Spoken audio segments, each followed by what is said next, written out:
Acompáñeme a orar. Padre, gracias te damos por el día de hoy, por habernos dado este día, un día de trabajo para muchos, otros en sus casas también, otros ocupados en diferentes cosas. Pero llegó la noche y hemos apartado este tiempo para ti. Hubiéramos podido quedarnos en nuestras casas, pero no. Quisimos estar aquí, Señor, porque necesitamos de tu presencia, necesitamos de tu palabra, necesitamos de tu consejo. Y gracias por este lugar, por las puertas que se abren de este lugar, que nos permite estar juntos y compartir esta hermosa palabra. Bendecimos la palabra, Señor, porque sé que esta noche para muchos va a ser de consuelo y de gran ayuda lo que vamos a aprender.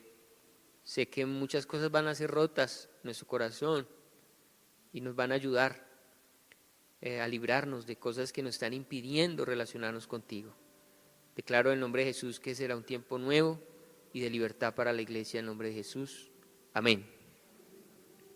Hebreos 4, 14 al 16. Estos tres versículos nos corresponden esta noche. Hebreos capítulo 4, 14, 15 y 16. ¿Listos? Por tanto, teniendo un gran sumo sacerdote que traspasó los cielos, Jesús el Hijo de Dios, retengamos nuestra profesión. Vamos a ir por partes. Estos tres versículos que nos corresponden estudiar esta noche. Venimos hablando acerca de que la palabra de Dios es más cortante que toda espada de dos filos, que penetra y que discierne las intenciones reales, verdaderas de nuestro corazón. Cosas que tenemos escondidas que a veces ni nosotros mismos nos atrevemos a esculcar, pero que están ahí. Cosas que Dios ya sabe, ya conoce, y uno a veces tontamente pretende esconder de Dios. Y esto de que Dios lo sabe y de que Dios lo conoce, de que Dios y de la necesidad que el Señor tiene de que seamos honestos con Él, de que seamos transparentes. Eso se une a lo que viene, a lo que nos corresponde esta noche. Dice: por tanto, teniendo un gran sumo sacerdote que traspasó los cielos. Bueno, lo primero que hay que decir o traer es el personaje del Antiguo Testamento que era el sumo sacerdote. Habían sacerdotes normales, pero había un hombre especial, era el sumo sacerdote. El sumo sacerdote debía ser descendiente de Aarón. Ustedes se acuerdan de Moisés. Moisés tenía un hermano que se llamaba Aarón. Levitas. Aarón era el sumo sacerdote y los hijos de Aarón serían sumos sacerdotes. Es decir, solamente se podía ser sumo sacerdote por herencia, por ser hijo de Aarón. No había otra forma. Usted podía estudiar o podía pagar dinero, lo que fuera, pero no. Para usted ser un sumo sacerdote solamente tenía que ser de la familia de Aarón. ¿Qué más hacía el sumo sacerdote? Específicamente tenía una función muy importante cada año en el día de la expiación. El día de la expiación es una fiesta judía que dura 10 días, pero en esa fiesta hay un día que se llama el Yom Kippur, que es el día más sagrado del año judío, el día de la expiación. Son 25 horas donde, usted dirá, pues el día trae 24, pero ellos usaban 25 horas para estar en ayuno, en oración. Y este día era muy importante porque se presentaba un sacrificio para el perdón de los pecados. El sacerdote tenía que primero él presentar un becerro por sus propios pecados, porque el sacerdote, aunque sumo sacerdote, también pecaba. Y a él le tocaba presentar un becerro, un animal grande. Pero por el pueblo se presentaban 2 machos cabríos, o sea, cabras machos. Y uno moría y su sangre era esparcida en el lugar santísimo, en el propiciatorio, en el arca del pacto. y el otro macho cabrío se dejaba libre ir por el desierto. Pues dice la palabra que como tan distante está el oriente del occidente, hizo el Señor apartar nuestras rebeliones. Ese macho cabrío significaba eso, que Dios quería alejar el pecado del pueblo. El sumo sacerdote ponía sus manos sobre el macho cabrío y al poner sus manos sobre ese macho cabrío, todos los pecados del pueblo recaían sobre ese animalito y ese animalito se iba a vagar por el desierto. ¿Hacia dónde? Nunca se supo. Simplemente, ¿qué le pasaba por allá? No se sabía. Pero así se celebraba ese gran día. Y solamente ese día el sumo sacerdote podía entrar al lugar santísimo. Una vez al año se entraba a un lugar, porque el tabernáculo, el lugar donde se reunía el pueblo, tenía un lugar llamado lugar santísimo, donde una vez al año se podía entrar, y solamente el sumo sacerdote. Por lo tanto, Jesús viene a ser también ese gran sumo sacerdote. Pero es curioso porque Jesús no es descendiente de Aarón, no es de la tribu de Leví, él es de la tribu de Judá. Por lo tanto, es un sacerdocio nuevo y diferente, pero es un sacerdocio perfecto que presentó un sacrificio perfecto y con un solo sacrificio sus pecados y los míos quedaron expiados. Estamos a paz y salvo con Dios por Cristo. Por eso no hay que volver a presentar ningún animalito como sacrificio. Quienes recibieron esta carta estaban luchando con eso. Esa era su gran lucha. Estaban siendo perseguidos por ser cristianos judíos. Entonces los judíos les decían: ustedes tienen que sacrificar animales para que sean perdonados sus pecados. Por eso el escritor de Hebreos les tiene que decir: no, ustedes ya no tienen que hacer eso. Ya un sumo sacerdote, Cristo, lo hizo. ¿Y quién era el corderito? Él. Él no fue solamente el sumo sacerdote, sino que él también fue el sacrificado. Entonces sigamos leyendo. Por tanto, teniendo un gran sumo sacerdote que traspasó los cielos, eso significa los cielos que sean. Puede ser este cielo, este firmamento con estas estrellas, los traspasó. Pero también hay otro cielo, un tercer cielo donde está el trono de Dios, pues lo traspasó. ¿Qué significa? Que la gloria de Dios es tan grande que ni los cielos la pueden contener. La gloria de su Dios, el Dios que usted tiene, es tan grande que ni el universo lo puede contener. Solo que nuestra mente es tan chiquita que no logramos comprender la gloria de Jesús. Y al no comprenderla, nos quedamos muchas veces con la imposibilidad de poder confiar en Él, de creer en Él, de reposar en Él. Pero el hecho de que Él traspasó los cielos implica que Él es extraordinariamente grande, poderoso, majestuoso, glorioso. Su Dios es el Dios más extraordinario del universo entero. Jesús, el Hijo de Dios, retengamos nuestra profesión. Otra versión dice: retengamos nuestra fe o sujetémonos de nuestra fe. ¿Qué significa eso? Que muchos quizás hacen quizás dicen solamente creer, hacen una confesión de fe, pero el término retengamos nuestra profesión implica que lo que usted confiesa lo vive, que usted es un verdadero cristiano, que usted es un verdadero creyente, que usted es una persona coherente con lo que habla y con lo que cree y con lo que hace. Eso significa retener nuestra profesión. Significa ser veraces, verdaderos, reales, no con máscaras, no religiosos. Que tú seas cristiano en la iglesia y seas cristiano en la casa y en la calle. Eso es retener nuestra fe. Eso es realmente ser cristianos. porque no tenemos un sumo sacerdote que no pueda compadecerse de nuestras debilidades.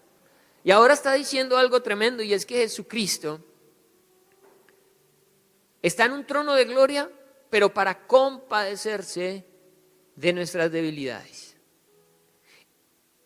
A diferencia de las ideas que tenían los filósofos griegos y en la antigüedad, de dioses lejanos, desinteresados de la humanidad, dioses a los que había que llamarle la atención con sacrificios y cosas para que ese Dios como que nos mirara, dioses a los que había que apaciguarles la ira, porque estaban cansados de nosotros, porque no les interesábamos a la final. Ahora tenemos esta realidad de un Dios que no solamente nos ama, sino que se hizo hombre, estuvo con nosotros y al saber que era ser hombre, pudo entendernos fielmente. Está tan cercano. Por eso Él se hizo hombre también, porque Él quería conocer y saber lo que usted y yo vivimos, sentimos, pensamos, a lo que nos enfrentamos cada día. Él conoce nuestras debilidades, Él conoce la debilidad de cada uno de nosotros. Cada uno de nosotros tiene debilidades diferentes. Cada uno de nosotros es tentado en algo distinto. Algunos compartimos iguales debilidades, otros, pero cada uno tiene un área difícil, un área compleja en su vida, y Jesús la conoce. Él la conoce perfectamente, y no solo la conoce, sino que se compadece de esa debilidad. A Él le preocupa que usted la tenga, y a Él le interesa que usted lo resuelva, y Él se propone ayudarlo en esa debilidad. Porque no tenemos un sumo sacerdote que no pueda compadecerse de nuestras debilidades, sino uno que fue tentado en todo. Jesucristo como hombre fue tentado en todo. Y esto en todo implica dos cosas. Ser tentado en todo, pues significa ser tentado en todo. En todo. Claro, seguramente Jesús no fue tentado en chatear cosas obscenas, porque en ese tiempo no habían celulares. Entonces cualquiera puede decir, entonces no en todo, porque en ese tiempo no habían celulares. No habían celulares, pero sí habían pensamientos obscenos, sí habían deseos sexuales, que se expresaban de muchas formas. Jesús fue tentado en eso. Sí, Él fue tentado en eso. ¿Fue tentado en robar? Seguro que sí, también. Y lo peor de todo es que cuando dice que fue tentado en todo, ¿sabe qué también significa? Que fue tentado más de lo que usted y yo somos tentados en esas cosas. Él fue tentado más. Los que sienten tentación cuando tienen la oportunidad de ver un video porno, esa tentación de Jesús fue mayor, porque Satanás se la aplicó toda. Aparte de que como él no caía, él no se dejaba, entonces aumentaba esa presión. Y él tenía que sumar días tras días, siendo tentado y no fallar, firme, sin fluctuar. ¿Será que él no se compadece de usted y de mí? Sí, porque él fue tentado en todo y a niveles mayores a los que usted y yo fuimos tentados. Él sabe, Él conoce a profundidad nuestro corazón. Por eso dice la Biblia que la palabra discierne las intenciones del corazón. El Señor lo ve todo y sabe lo más oscuro de su ser y de mi ser. Y no se escandaliza. Y no dice, ay, ¿usted piensa eso? ¿Usted siente eso? Él lo sabe. Y está para ayudarnos. Sino uno que fue tentado en todo según nuestra semejanza, pero sin pecado. Menos mal. Y yo no me imagino a Satanás cómo le hubiera encantado que Jesús pecara. cómo lo persiguió. Porque la palabra dice que Satanás es el tentador. ¿Qué trampas le colocaría? ¿Usted ha caído en trampas? ¿Tentaciones bien hechas? Que usted dice, aquí quién, en esto quién no cae. Y caemos y caemos y caemos. Y él no, él firme, sin pecar. Versículo 16. Acerquémonos, pues, confiadamente. Acerquémonos, pues, confiadamente. Esa frase, esa palabra confiadamente, se puede traducir como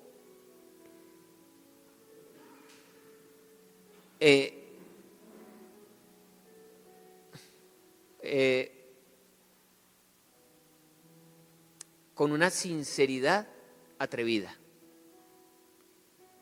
Con una sinceridad atrevida. A ver, él ya sabe quién es usted. Él ya sabe qué piensa usted. Él ya sabe qué se imagina usted. ¿Sí o no? Pero ¿sabe qué quiere él? Que usted se acerque. Y que le diga y le hable de eso. ¿Cuántos de aquí sentirían vergüenza a otra persona sus más íntimos deseos, pensamientos? ¿Les daría vergüenza porque qué pensará la otra persona de mí? ¿Qué tal donde yo revelara mis más profundos deseos, pensamientos? Y el llamado que hace Jesús es: acérquense y cuéntenmelo. Hábleme de eso, dice el Señor. Yo no me voy a escandalizar. ¿Por qué? Porque yo fui tentado en eso, dice el Señor. Y a niveles mayores a los que tú. Pero yo no pequé, dice Él. Por lo tanto, te puedo ayudar. Te puedo ayudar con tu tentación. Te puedo ayudar con tu debilidad. Es mi papel como sacerdote. Acerquémonos pues confiadamente al trono de la gracia. Un trono es un lugar donde se sienta un rey. Un trono puede ser el peor lugar donde lleven a un malhechor.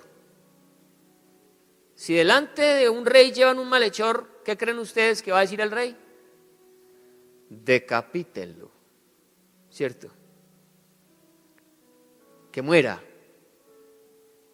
Entonces un trono puede significar juicio. Pero también este trono específicamente tiene un nombre muy especial, que es el trono de la gracia. En donde ese mismo malhechor no va a escuchar decapítenlo, sino que va a recibir ayuda. Va a ser ayuda. Y dice, acerquémonos al trono de la gracia. ¿Para qué? Para alcanzar misericordia. Todos necesitamos misericordia. Todos. ¿Sabe por qué todos? Porque dice la Biblia, por cuanto todos pecaron, están destituidos de la gloria de Dios. ¿Quiénes están destituidos de la gloria de Dios? Levante la mano los que están destituidos de la gloria de Dios. Todos. Es tonto considerarnos mejores que otros. O incluso considerarnos más pecadores que otros, porque hay gente que dice, no, el evangelio no es para mí, porque yo soy muy malo. Y creen que para ellos la sangre de Cristo no funciona. O están los que dicen, no, yo pecar. Yo no mato, yo no robo, yo no le hago mal a nadie. Pues la noticia es que esa persona también está destituida de la gloria de Dios. Por lo tanto, cada vez que usted y yo juzgamos a otra persona por pecador, nos juzgamos a nosotros mismos. Porque todos estamos destituidos. Por lo tanto, todos necesitamos misericordia por igual. Tampoco usted puede decir, Señor, misericordia para mí, pero a este que me hizo esto, para él no. Misericordia para él no. Déjeme decirle que para que sobre usted haya misericordia, necesariamente también debe haberla para ese otro también. Tenemos que orar por el que nos ha hecho daño, porque esas personas también necesitan misericordia. También necesitan ser cubiertas con la misericordia de Dios. Pero bien, yo necesito misericordia y hallar gracia para el oportuno socorro. Eso de oportuno socorro me suena a esos resbalones de las películas donde hay un precipicio y la persona resbaló al borde y el que está cercano lo alcanzó a coger. Oportuno socorro. Lo agarró en el aire, lo salvó. Ahora, cuando usted y yo somos atraídos, seducidos por la tentación, nos vamos acercando a esos precipicios, ¿cierto? ¿Qué le pasa a alguien que no corre al trono de la gracia para hallar oportuno socorro? Se cae en tentación. Nos hemos acostumbrado a pedirle a Dios que nos saque cuando hemos caído, cuando ya nos hemos costaleado, cuando estamos en el fondo del foso. Pero sabe, el Señor se propone desde antes. ¿Él nos salva si hemos caído en el pozo, sí o no? Sí. Tenemos que decirlo, sí. Pero Él se propone como ayuda desde antes. Cuando tú empiezas a ser tentado, cuando tú empiezas a sentir cómo dentro de tu ser hay cosas que te jalan a hacer algo que no está bien, ¿qué debes hacer? Acudir ante el trono de la gracia para hallar el oportuno socorro. No esperes a caerte. ¿Qué dice el Padre nuestro? Y no nos dejes caer. Miren que el propósito es anticiparse a la caída, anticiparse al pecado. Jesucristo no pecó, no porque fuera Dios, porque Él era hombre. Si Él fuera Dios, no hubiera podido ser tentado. Dice la Biblia que Dios no tienta ni es tentado por nadie. Pero Jesucristo, al hacerse hombre, podía ser tentado. Por lo tanto, aunque Dios era hombre y necesitó clamar para el oportuno socorro, y fue ayudado, fue fortalecido. Y saben, es sorprendente que Jesús va a hablar con el Padre y le habla de algo que usted y yo podemos decir, ¡ah! ¿Y Jesús cómo se le ocurre a Jesús decir eso? Y los evangelios, 4 evangelios, lo dejaron escrito como para que nos diéramos cuenta que en la humanidad de Jesús hubo un momento de mucha debilidad, pero fue socorrido. Él no pecó. Y quiero que lo miremos porque de ahí vamos a extraer ahorita una enseñanza práctica para nuestra vida. Entonces, acompáñeme a Marcos.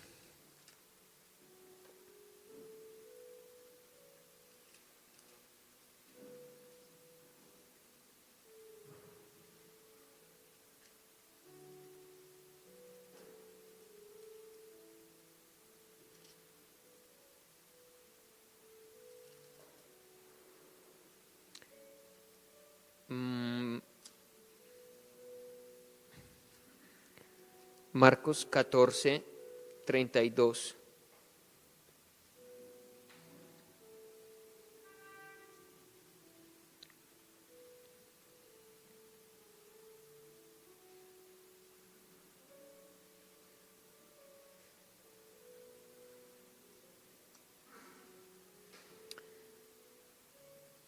¿Qué cosas lo alejan a usted de la oración? Este es el punto central esta noche. Porque básicamente acercarnos confiadamente ante el trono de la gracia significa orar. ¿Sí? Acercarse al trono. La única forma de acercarse al trono es orando. ¿Pero qué le impide a usted acercarse a ese trono? Una causa es que es un trono. Eso ya es suficiente para dejarlo a usted. ¿Por qué? Porque como les dije ahora, un trono puede representar. ¿Y sabe por qué a uno le da miedo ir a un trono? Porque uno sabe que ¿qué? Que la debe. Uno sabe que la debe. Y cuando uno sabe que la debe, ¿será que le dan ganas de orar?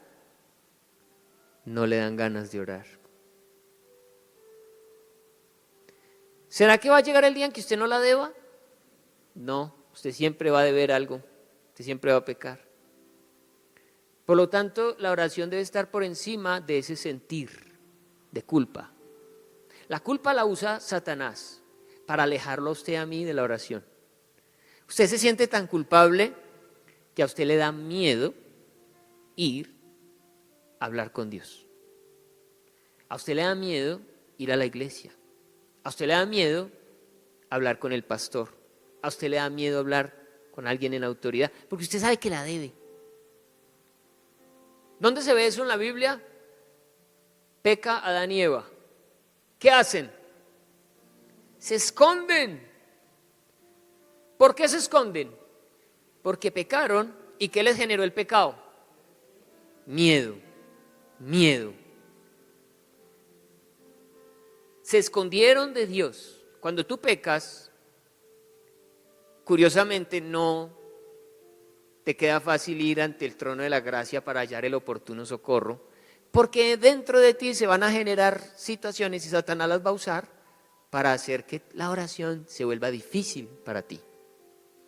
Vas a desear no orar, vas a sacarle el cuerpo a la oración. Pero miren, por encima del sentimiento de la culpa está un sumo sacerdote que se compadece de nuestras necesidades y que nos pide que nos acerquemos al trono de la gracia. ¿Qué vas a hacer tú cuando peques y sientes culpa? Acércate ante el trono de la gracia. Ve delante del Señor en oración para que halles el oportuno socorro, halles misericordia y halles gracia. Entonces, una cosa que te va a alejar de ese trono es el miedo, es el juicio que va a haber en tu corazón contra ti mismo. Pero a Jesús, ¿qué lo pudo haber tentado tan fuertemente? Conocemos la tentación de Jesús en el desierto, amén, iniciando su ministerio. Ayuna 40 días y 40 noches, Satanás se le aparece y lo tienta con unas cosas. Pero esa tentación, a mi juicio, no se compara a esta última tentación. Creo que Jesús en esta última tentación la experimentó toda. Aparte porque ya venía sumando 3 años de ser tentado y no fallar. Y se estaba llegando el momento final. Y en ese momento final, toda la presión del infierno estaba sobre la vida de Jesús. Y era el momento para caer en tentación.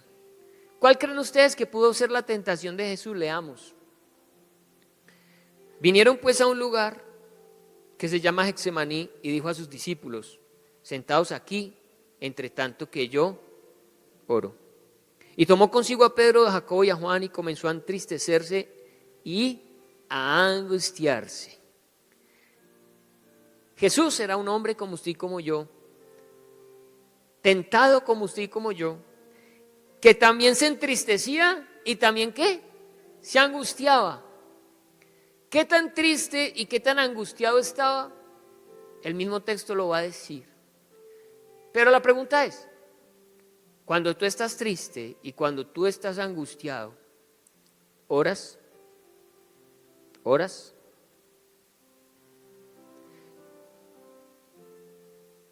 muchos no lo hacemos. Por ejemplo, cuando yo estoy triste o deprimido, me gusta quedarme solo y dormir. Aislarme, alejarme, pero no oro. Yo vengo a orar al final, cuando el Señor me termina de convencer. Pero en mi caso la tristeza no me produce ganas de orar. Y cuando yo me sumerjo en eso, me doy cuenta que cada hora es más difícil. Entre más pasa el tiempo, se vuelve más difícil. Pero yo no oro. No sé, es una lucha en mi alma. Yo soy de los que puede decir que la tristeza es usada para tentarme en torno a alejarme del trono de la gracia. Pero Jesús no se dejó vencer por la tristeza ni por la angustia. Él se había propuesto orar y lo iba a hacer. Y les dijo: mi alma está triste. ¿Qué tan triste? Hasta la muerte. Yo no sé si, bueno, de pronto las tristezas que yo he sentido no son así. Hasta la muerte. Que lo diga Jesús. Que lo diga Jesús. Que la tristeza de Jesús debe ser una tristeza, pero tenaz. Hasta la muerte. Quedaos aquí y velad, les dijo a los discípulos. Yéndose un poco adelante, se postró en tierra y oró que si fuese posible pasase de él aquella hora. Y decía, ojo, porque dijimos que acercarse ante el trono de la gracia, ¿qué palabrita fue la que usamos ahí? Confiadamente. Y dijimos que esa palabra significaba una, ¿cómo fue que lo dije? Siempre me olvida la palabra. Una sinceridad atrevida. Y yo veo a Jesús haciéndolo. Él va camino al Padre en oración. Y va con una sinceridad atrevida. Porque el Padre había cuadrado con él desde antes de la fundación del mundo una vuelta. Le había dicho: Chino, usted va a ir y va a morir en una cruz. Va para esa. Pero Jesús a última hora se está patraciando. Una cosa que fue cuadrada desde antes de la fundación del mundo. Y le dice Jesús al Padre, le dice: Abba, Padre, todas las cosas son posibles para ti. Señor, yo sé que para ti no hay nada imposible. O sea que tú puedes hacer algo. Aparta de mí esta copa. ¿Qué le dijo Jesús ahí al Padre? Señor, invéntese otra vuelta, pero no me haga ir a mí a la cruz. Yo no quiero ir a la cruz. Jesús tuvo una sinceridad atrevida, tanto que lo sapearon los discípulos. Mire, lo sapearon. Usted y yo conocimos una oración que podría haber llegado a avergonzar a Jesús. Él querer cambiar un plan eterno de Dios. ¿Y cómo se le mete al Padre y le dice: tú eres capaz de hacer cualquier cosa, tú todo lo puedes? Mueve algo y cambia la historia. Qué bueno es cuando uno va delante del Señor. Mire, usted la embarró, o usted está que la embarra. Usted está ahí con eso en su corazón, esa tentación, esa invitación que le hicieron, esa vuelta que usted sabe que donde se asome por allá, usted la embarra. Y usted está ahí, voy, no voy, le hago, no le hago. Ay, pero es que eso está bueno. Ay, pero qué tal si no hay que. Ay, no. Y el Señor dice: venga, arrodíllese y dígame lo que está pensando hacer, lo que siente.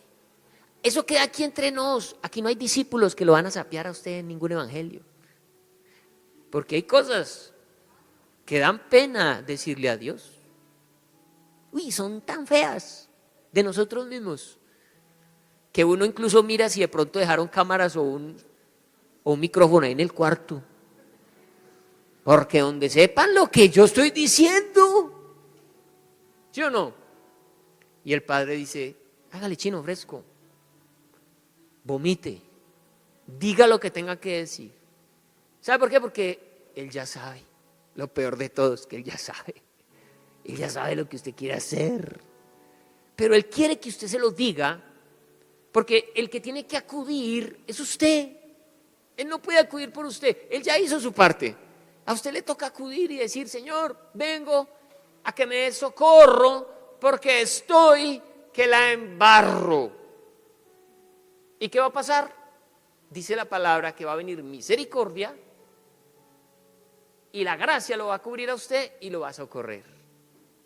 Milagrosamente a usted se le van a quitar las ganas. O lo llaman y le dicen, parcero, el parche se dañó. O le dan a usted unas churrias de esas que no lo dejan mover. Lo que sea, vale, todo vale. El oportuno socorro vale. Cualquier cosa puede pasar. Y usted va a decir, ay Señor, gracias a Dios. Gracias a Dios esta moto está pinchada, no puedo ir. Gracias a Dios boté la plata. No sé. Pero eso ocurre solamente cuando uno va y se postra con una ¿qué? Sinceridad atrevida. Señor, vea, Padre, usted sabe lo que yo estoy pensando. Señor, usted me conoce.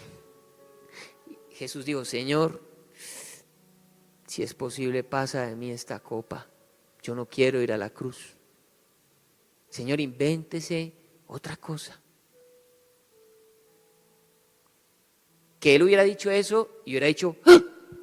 Ay, no, mentira, Señor, no, yo sí voy a ir a la cruz. Sino que lo hizo ¿cuántas veces? 3 veces se lo dijo. Venía brava y se iba para donde los muchachos.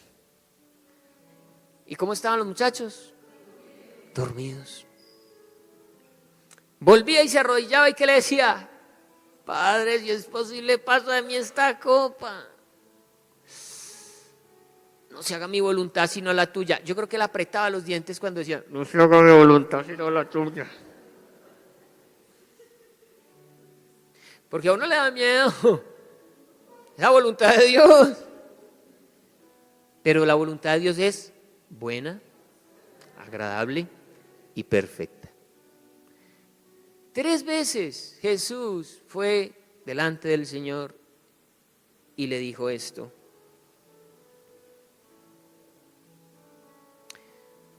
Vino luego y los halló durmiendo y dijo a Pedro, Simón, ¿duermes? ¿No has podido velar 1 hora? Velad y orad.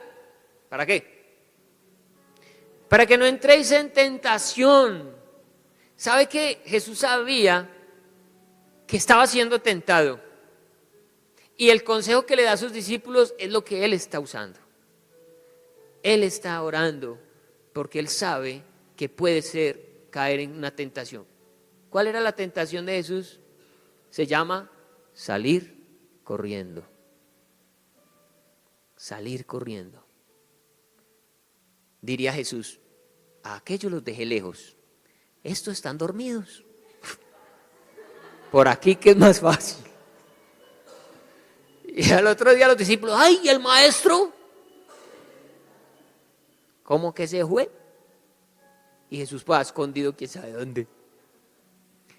Él tenía la tentación de no ir a esa cruz. Pero él dice, no, aquí hay que orar, aquí toca orar. Velad y orad para que no entréis en tentación. El espíritu a la verdad está dispuesto, pero la carne es débil. ¿Cómo es nuestra carne? es débil. Y Jesús sintió esa debilidad. ¿Qué era lo que le daba miedo? Pues que su carne sintiera el dolor de lo que le esperaba, esa muerte tan tenaz. ¿Y su espíritu cómo estaba?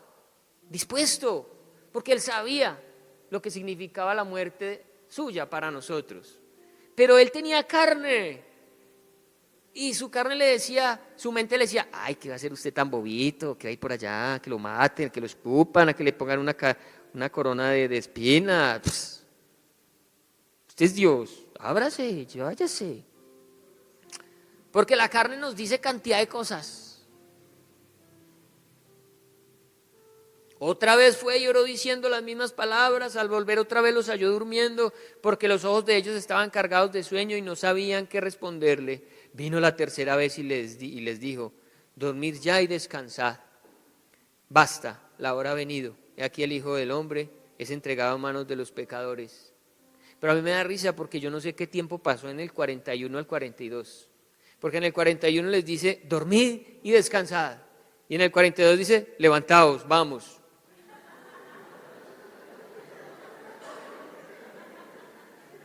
Yo me les digo, no, parcero, al fin que hermano. Deje de dormir.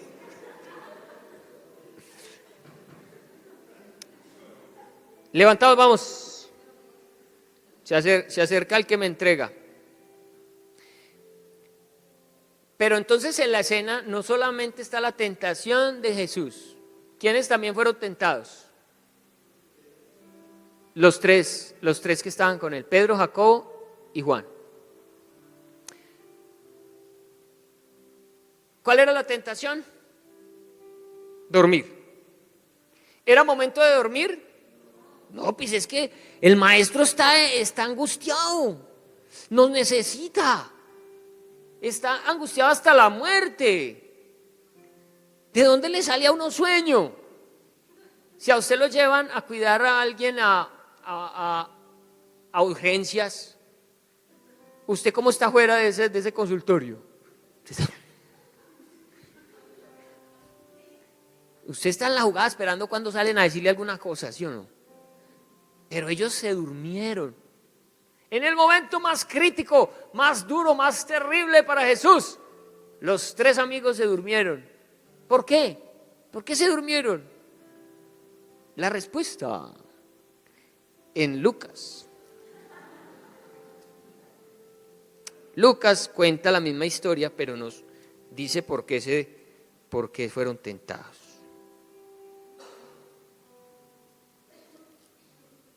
Lucas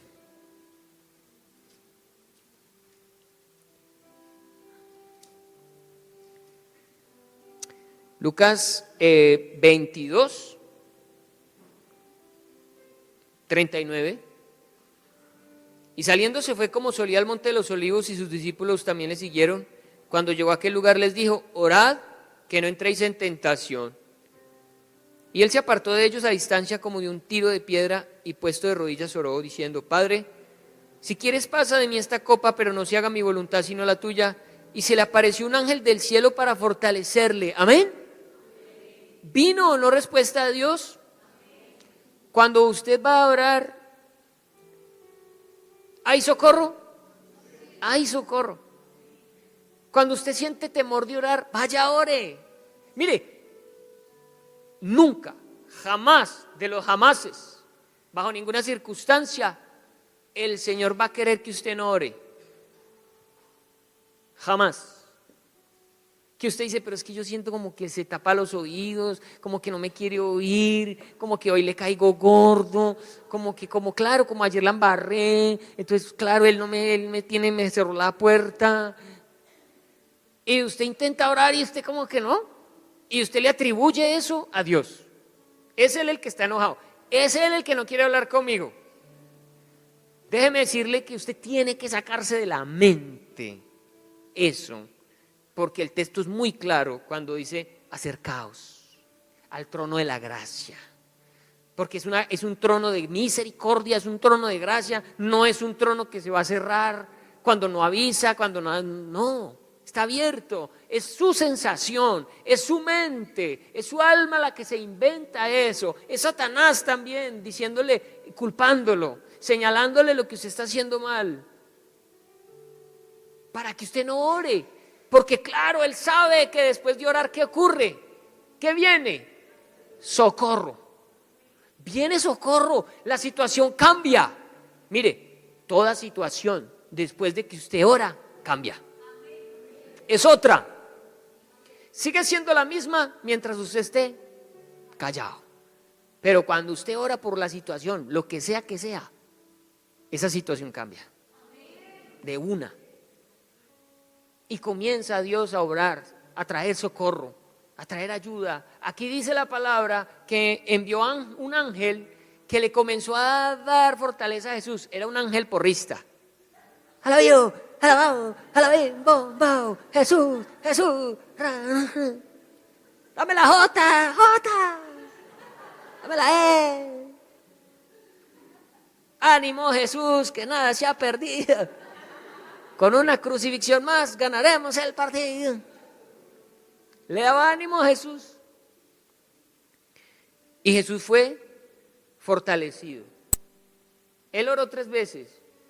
Pero a la tercera se paró de ahí. ¿Y qué le dijo a los muchachos? Muchachos, lo que fue, lo que se ha de vender, ¿qué se vende? Y se le apareció un ángel del cielo para fortalecerle. Y estando en agonía, oraba más intensamente. Y era su sudor como grandes gotas de sangre que caían hasta la tierra. Y dicen los científicos que uno suda sangre cuando la tensión es tan alta, se abren los poros de la piel, se rompen los vasitos capilares y uno suda sangre. Porque Jesús venía siendo presionado por las tinieblas desde tiempo atrás.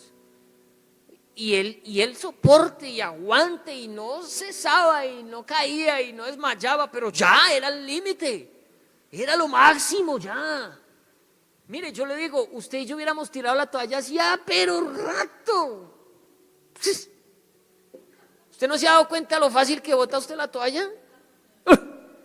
Uno a la primera bota la toalla, uno no quiere saber nada. Uno es flojo. Con la tentación, flojo. Jesús aguante y aguante y aguante hasta este momento tan violento. Cuando se levantó de la oración y vino a sus discípulos, los halló durmiendo. ¿Por qué? La tristeza. ¿Sabe qué va a querer traer Satanás a nuestra vida? Tristeza. Porque él sabe que si nos tiene tristes, no vamos a orar. Y necesitamos orar, porque sin oración no vamos a salir de donde estamos. ¿Y sabe qué va a traer Satanás? Culpa. Porque muchas veces la tristeza es por la culpa. Uno se siente mal con Dios. Uno sabe que la embarró, se siente triste, pero no ora. Se deja llevar de esa tristeza. Y estos hombres se dejaron llevar de esa tristeza. La tentación de la tristeza. ¿Cuántos tristes han dejado de orar? Yo he dejado de orar cuando estoy triste. No me provoca orar cuando es el momento para orar. Y eso pasa en tiempos, uno no ora. La tristeza se va como encarnando, ¿sí o no? Se va volviendo hasta amargura. Amargura. Y ahí sí que es más difícil todavía. Una iglesia llena de amargura, ¿cuándo va a orar? ¿Cuándo se va a acercar ante el trono de la gracia para el socorro? Lo único que hay es culpa, sí, yo lo hice mal, sí, yo soy lo peor, sí, yo no puedo, sí, esto me quedó grande. Y hágale y dele, y uno ve a Dios más lejos, más lejos, más lejos. Y el trono de la gracia, ahí. Y uno por allá, ni a dar las gracias y aprecio, ni a saludar. Así que estos hombres fueron vencidos por la tristeza y les impidió orar. La tristeza que sentían por Jesús, de saber que él iba a ser crucificado, con eso tuvieron. Y Jesús necesitando el apoyo de ellos. Oren, muchachos, oren para que no entren en tentación. Jesús se los dijo. Pero ellos no oraron. La tristeza les ganó la batalla. Pero Jesús no solamente se refería a la tentación que iba a ocurrir en ese momento. Más adelante apareció otra tentación para Pedro, que le mochó la oreja a un soldado. Actuó impulsivamente, actuó con la carne. Aunque el espíritu está dispuesto a hacer lo correcto, la carne no, y la carne fue la que saltó ahí. Y Pedro no era torero, él no iba por la oreja, él iba a mochar la cabeza. Solo que el otro seguramente alcanzó a hacer así. Y ¡shit! Le afeitó la patilla con todo de oreja. Hizo quedar mal al maestro. Fue tentado. ¿Qué le pasó al ratico? Lo negó 3 veces. Y Jesús le había dicho: Pedro, mano, ore para que no entre en tentación. ¿Qué le pasó a los otros? Se abrieron del parche, dejaron a Jesús solo. Cobardes se fueron. Pero hoy nosotros estamos aprendiendo una lección. ¿Cómo lo vamos a resolver? Orando. ¿Cómo vas a resolver la culpa que te carcome, que te tiene tan triste, que no te deja avanzar? ¿Sabe qué hace la culpa? Lo ponía a uno a hacer cosas obligatoriamente que uno no tiene ni fuerzas de hacer. Uno se echa cargas que no es capaz de llevar. Y peor aún, que Cristo no se las está pidiendo. Pero la culpa lo pone uno a cargar cosas que no tiene que cargar. Y termina usted rendido. Termina cansado. Termina apartándose de Cristo. Por la culpa. La sola culpa nos saca de combate. ¿Sabe cómo nos quiere tener Cristo? Descansados. Él sabe que un ejército descansado es mejor que un ejército cansado. Él sabe que necesitamos reposar en Él.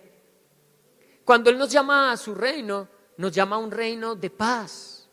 Un reino donde hay que lucharla, pero donde tenemos con qué. Él nos ha dado las armas. Pero Satanás nos gana sin empezar, simplemente poniéndonos eso, culpa, y nos deja liquidados. Así que yo no sé con qué cosa está luchando usted hoy,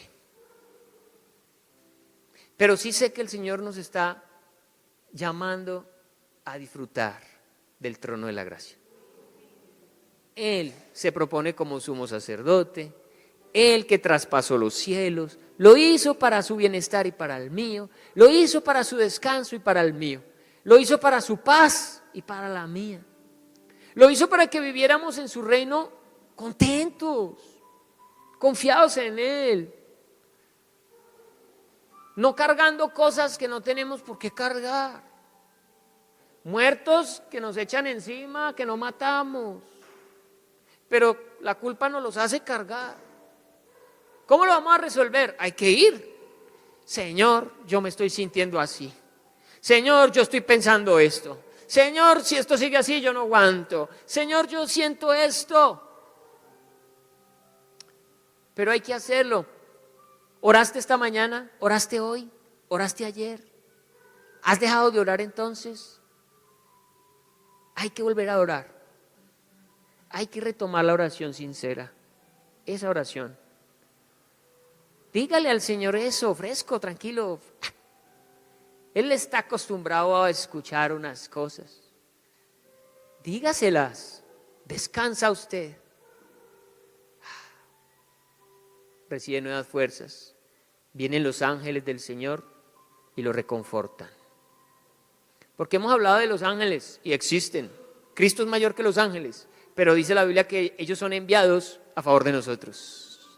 Ellos son enviados a hacer lo que hizo este ángel con Jesús. Levantarnos el ánimo. Yo no sé cómo lo hará un ángel, no sé. ¿Cómo reconforta un ángel? No sé, pero lo hacen. Y usted termina con nuevas fuerzas. Usted termina listo para lo que venga. Necesitamos esa iglesia. Necesitamos que usted esté así descansadito. El Señor tiene una tarea para nosotros muy grande. Tenemos que hablarle al Señor de mucha gente. Tenemos que hacer muchas cosas para el reino de los cielos. Hay mucho trabajo y en los últimos días ese trabajo se va a multiplicar cada día más y necesitamos un ejército descansado. Necesitamos gente tranquila, confiada. Usted necesita estar bien para poder enfrentar todos los retos de su vida, todo lo que usted tiene que enfrentar cada día. Y ahí está ese trono, amén. Hemos hablado de ese reposo, hemos hablado de ese descanso, ahora hablamos de ese trono. Vaya, descanse en la presencia del Señor. Póngase de pie y vamos a orar.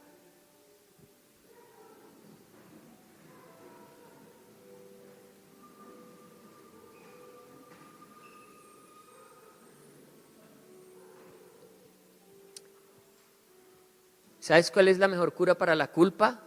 Pedir perdón. Pídele perdón a Dios. Él te perdona. Ya. Él te perdona.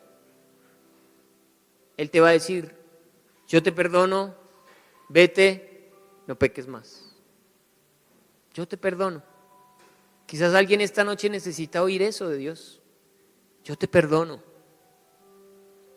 Ese trono está abierto, ese trono es de misericordia, ese trono es de gracia.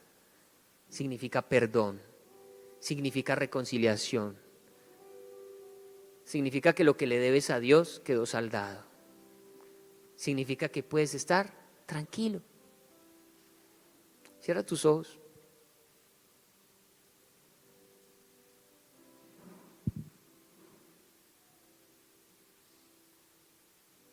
Si quieres empieza a hablar con el Señor, no necesitas que yo diga nada. Ahí está el Señor y está su trono. Y ahí estás tú. Quizás hoy vas a empezar a hablar con Él algo que vas a tener que ir a terminar ahora en la casa, porque aquí no va a haber tiempo. Pero empiezas a charla con Él, así que pendiente.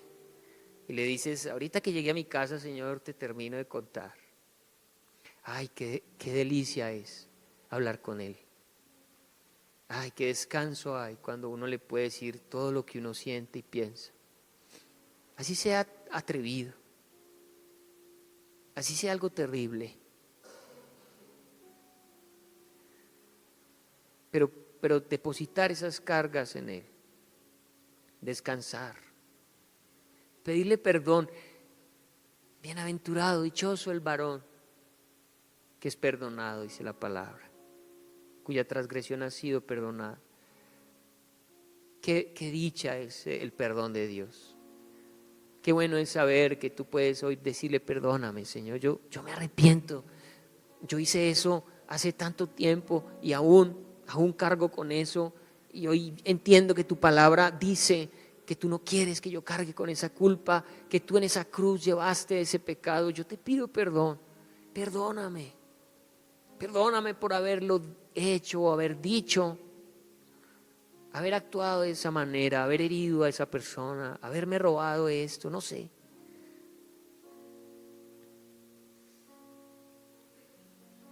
¿Sabes?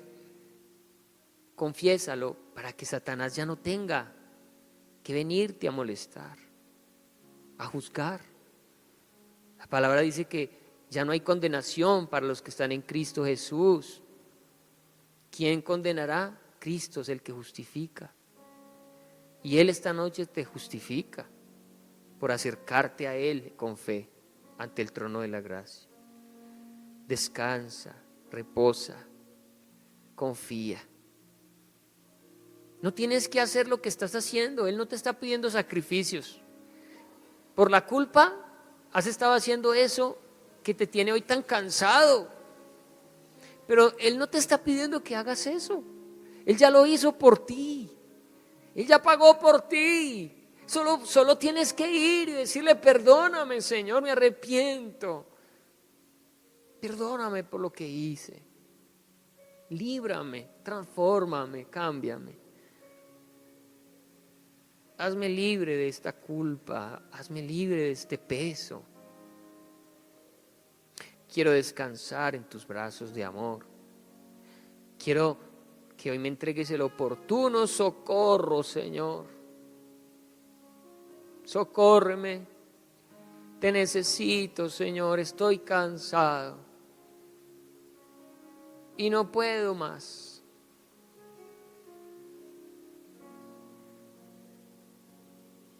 Esto me atribula, me cansa, me angustia.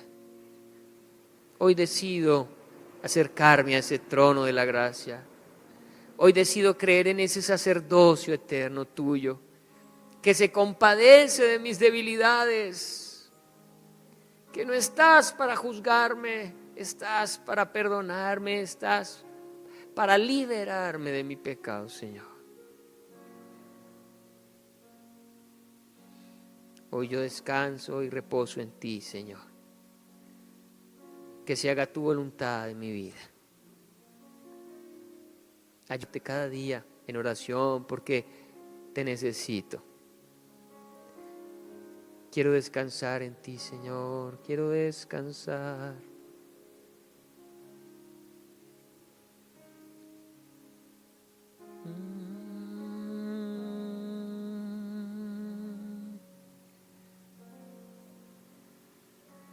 Quiero descansar en ti, Señor. Señor, envía tu bálsamo de sanidad sobre tu iglesia. Tu iglesia necesita ser perdonada. Tu iglesia necesita ser sanada. Llévate, Señor, toda carga del corazón de ellos. Llévate, Señor, todo juicio que se levanta contra ellos. Toda voz, todas esas voces que se han levantado para juzgarles, para señalarles, para hacerles ver que no son dignos. Cuando ante tus ojos, Señor, somos de gran aprecio, somos tenidos por dignos, Señor. Descansa en Él, descansa en Él. Reposa en Él. Entrégale tu carga esta noche, entrégale tu carga, tu pecado. Él lo llevó en esa cruz. A Él le costó mucho, le costó sangre, le costó una angustia terrible hasta la muerte. Él hasta quiso salir corriendo, pero por amor a ti no corrió. Él te quiere libre, Él te quiere libre.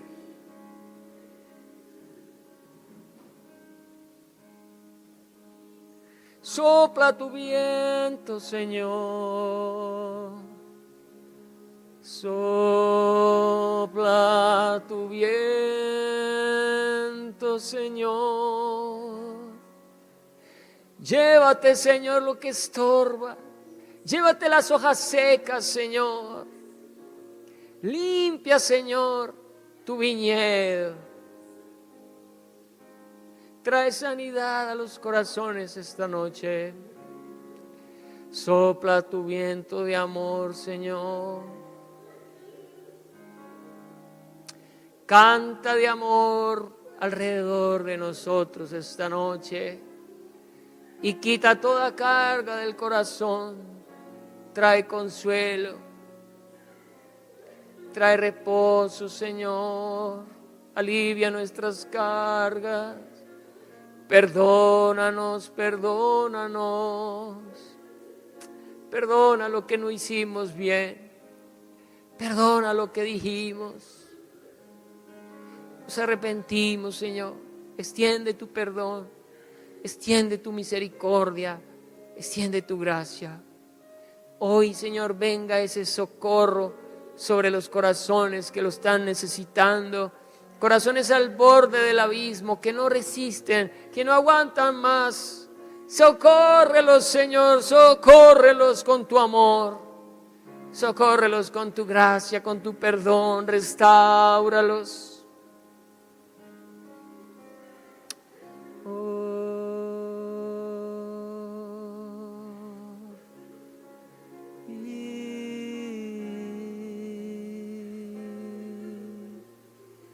Oh, bendito Salvador, bendito Redentor.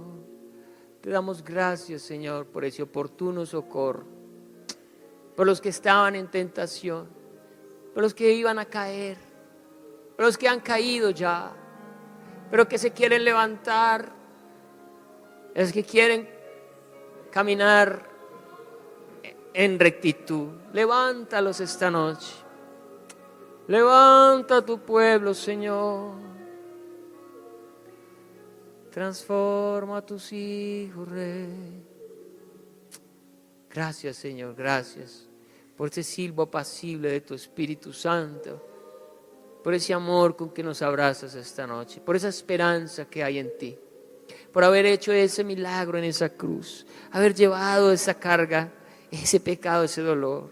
Gracias por la libertad que ahora traes a tu iglesia, a tu pueblo, Señor.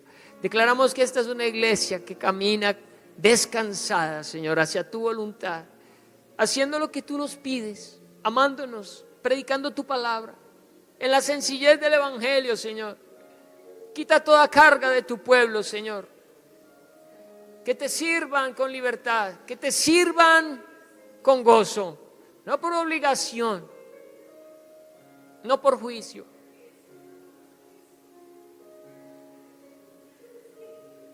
Gracias, Señor Jesús. Creemos en tu obra en medio de nosotros. Te bendecimos. A ti la gloria y la honra, Señor, por siempre. Amén y amén.